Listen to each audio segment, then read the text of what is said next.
I have a question for the president. Do you hate all rich people? Or just those who aren't campaign contributors? Another question for the president. Do you hate poor people? Or do you just hate poor people with jobs? What a sting. Do you just hate poor people with jobs?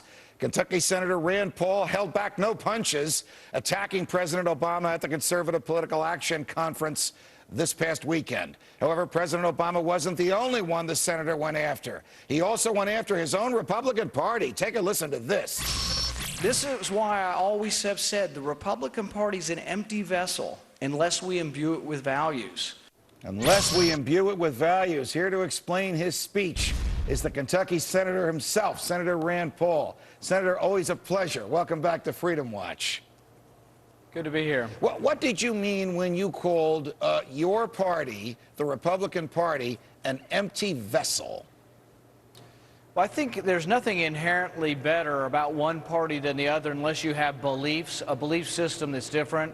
I think too often Republicans have been Democrat light, and that's sort of what we became when we took over all three branches in the last 5 years or so. We added new programs. We added to the debt. The main difference between President Obama and Republicans when we were in charge is he's just doing it faster.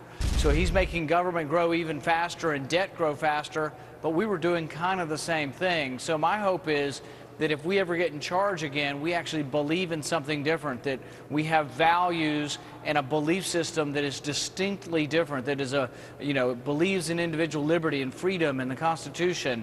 And so that's what I hope for if we ever get in charge again. Why do Republicans seem to be having a battle over the values that they do believe in almost every 4 years? I mean, I have argued that Mitt Romney is closer in his values to Barack Obama than he is to your father, and your father is far closer to the founding fathers in consistency of values than he is to Mitt Romney. Well, I think that's one of the things when you see the people being attracted to Ron Paul is that genuineness, the fact that he's never been anything but a believer in limited government, that he actually proposes, to balance the budget in a 4-year term, one term of office. And the young people, I think, flock to him because they believe he actually would do it, but also because he presents something different. It's a constitutional foreign policy that doesn't believe in aggressive foreign policy, doesn't believe in going to war without the authority of Congress. I think they see that as more checks and balances and restraint, and I think, frankly, that's why my father's become so popular with young people. Are Republicans truer to small government and sound money and the Constitution when they're the minority and out of power than they are when they control the White House and both branches of Congress?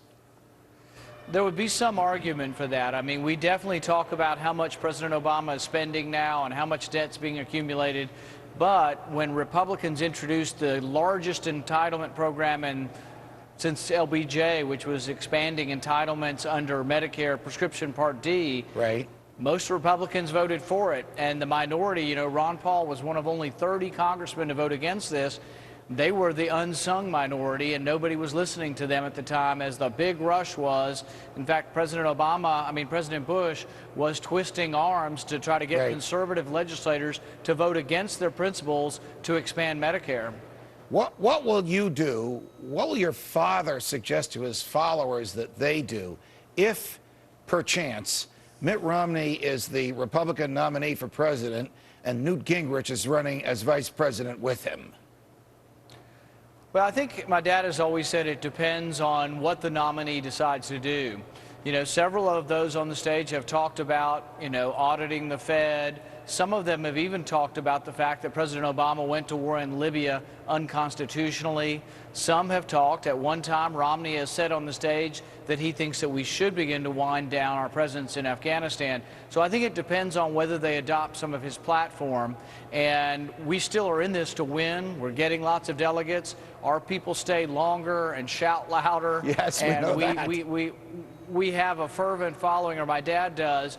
And I think because of that, we're accumulating a lot of delegates. If we get all the way to the convention and there isn't a nominee, I think you'll see whoever the nominee is, if it isn't Ron Paul, I think coming in our direction. It depends on how much they're willing to come in our direction. I think how much my father will be willing to come in their direction. Got it. Senator Rand Paul, it's a pleasure. Thank you for joining us. Thank you, Judge. Good luck. Thank you. Why President Obama's road